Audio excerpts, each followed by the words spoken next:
sky blue waters, from the land of pine, soft pink blossoms, comes the clear refreshing.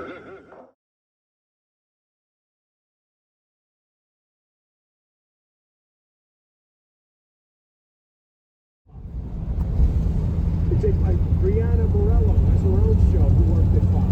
It's amazing that everybody's willing to go on the record saying stories bullshit, and the only people propagating the War Machine attack on Pete Hegseth are people who don't have the ball.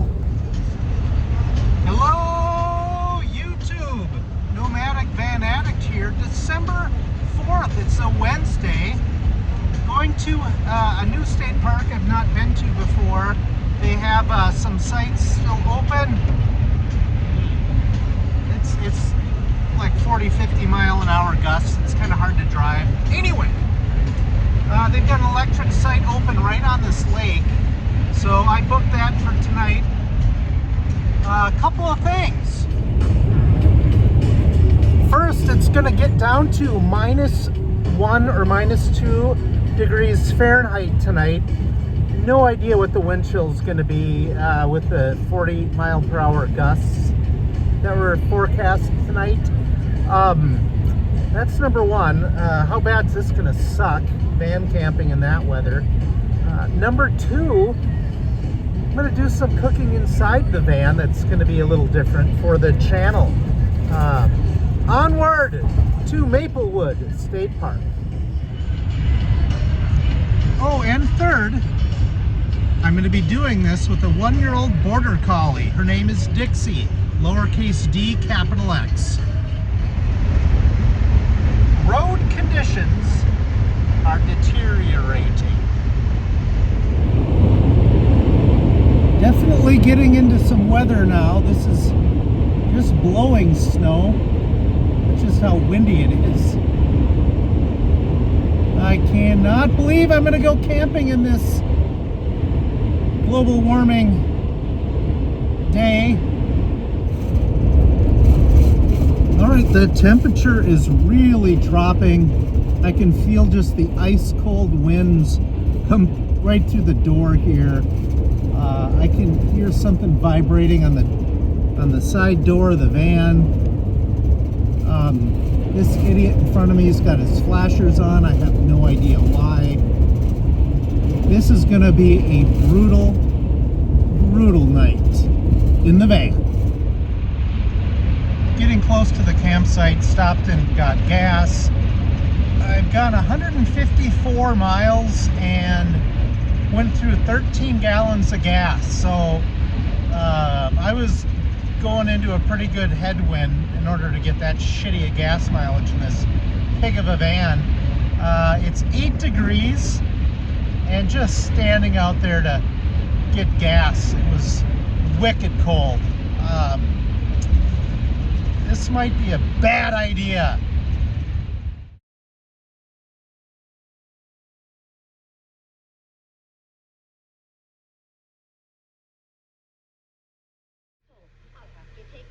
Well, it's 10 o'clock at night. It's 3 degrees with a -18 degree wind chill, which is 2 degrees warmer than it was last time. Let me give you a little update where I'm at. I love this Christmassy time of year. So we're watching a little bit of Rudolph. Everything is running happy and This is smooth what I've like got, this little year. space heater here. Nothing like that year of the big And if you snowstorm. look, Oh, what we would have done the snow isn't melting. If you look, there's nothing wet down there since I got here about 5 o'clock. So that snow's been there for about 5 hours. Well, pull up an I was planning on making a frozen pizza. I got one in the fridge freezer there, but I can't even run the microwave and that heater without the breaker of the pedestal outside going off. So in order for me to use the pizza oven for 15 minutes, I'd have to have that heater off. And the second you turn that heater off, it's miserable in here.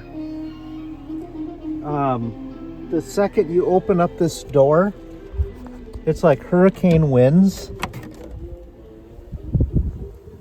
and just Actually, the winds have slowed down a little bit, thank goodness. But it's, yeah, 3 degrees and nasty.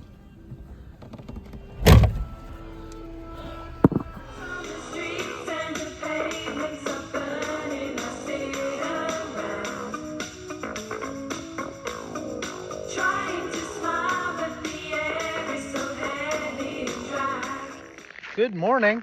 Survived the night in the van. Everything on the floor froze. Like Dixie's water dish was just a block of ice. Oh, my hands are just freezing. And it's, I think, 0, and the van doesn't start. I think it's the starter. So, calling AAA. Oh, a little update from in the van. You can see the windows frosted over a little bit. We're making a little bit of dog food for Dixie. But you can see the snow never melted. Her water dish turned into just a block of ice. And I'm waiting for AAA.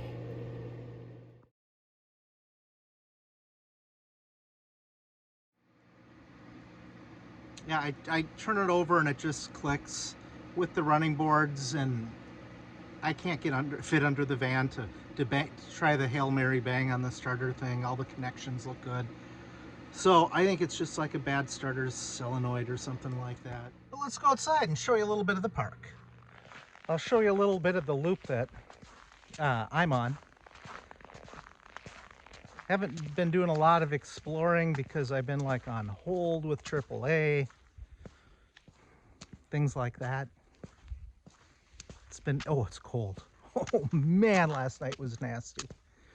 Anyway, it's not a lot of, this is kind of like pretty open campground. So probably pretty easy to get solar. Not a lot of privacy, you know, in between the sites. Let me flip the camera around. It's about 13 degrees and no wind. And it almost feels like a heat wave compared to last night, 40-mile-per-hour winds and 0. But you can kind of see, here's a campsite there and then another one over there. You can kind of tell that there's not a ton of privacy or wooded area in between them. We do have the typical new style for Minnesota restrooms and showers. Of course, closed for the season. One of the nice things is these sites down by the lake where we camped last night. It's like there's about 3 or 4 of them. We'll head down there. Right off to the distance is another camping loop. This here is an electric site. You can see right on the lake. It is really pretty here with these hills in the distance. I was expecting kind of where we're at, everything, because we're up kind of getting close to Fargo, and I expected everything to be flat. But there's actually a little bit of geography here. I have no idea where my dog is, but looks like they might have like little canoe rentals here. Little place where you could put canoes in or something small. And here she comes. And then we've got some more sites. This is where we stayed last night. You can see the wind just would whip across the lake. You really couldn't be outside for more than like 3 to 5 minutes before you're miserable. It's kind of nice having a little bit of a windbreak.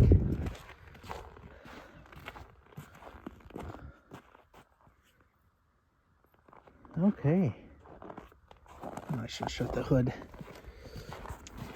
Hey, Dixie. Let's go up and in the van, please. Come on. Up, up, up. Up. Never melted. Got her water dish in front of the space heater. That's what I used to keep the van kind of warmish last night. Tow truck driver is going to be here in about a minute. Waited 6.5 hours for the tow, and I'm not complaining. I'm happy they're coming. Want to put it in neutral? Yes, sir. Luckily there was a little bit of wiggle.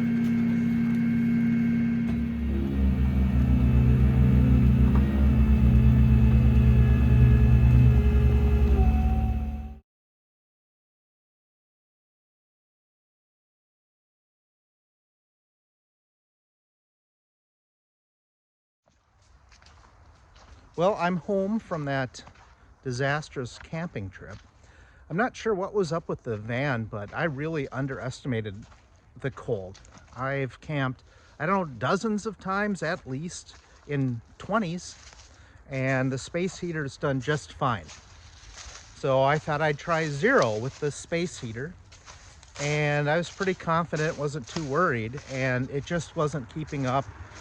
About 1, 2 o'clock in the morning, my toes and feet were I just couldn't get them warm, so I thought I'd turn the van on, and that's kind of was my backup plan, is just use the van heat. Well, it wouldn't start, click. I figured maybe I left a dome light on, something like that, so put the battery charger on it overnight, said full in the morning, click, had it towed home. Just now I put the my little battery pack on it just to jump start it, fired right up. So I don't know what's going on with that. The mechanic's gonna look at it next week. That's about as far as I know. As far as underestimating the cold, it's amazing what 20 degrees colder than what I'm used to did. You go anywhere near the edges of the van, you know, by the walls, the floor, it's just unbelievably cold. And then the other thing is we had 2 vans in one site, so we each had a space heater running off of the pedestal from the campground, and basically anything more than to draw more than that just would the breaker would go off, and you'd have to go outside and reset it, which means opening the door of the van, letting all the cold air out. So really, when it's, at least with my van, with my experience and my ability to tolerate all the white global warming, is probably I'd need 2 space heaters. So if I was at the campsite by myself, it would probably be fine at 0. So I'm gonna make some adjustments and bring my battery pack with, and I'm gonna go out when it's colder.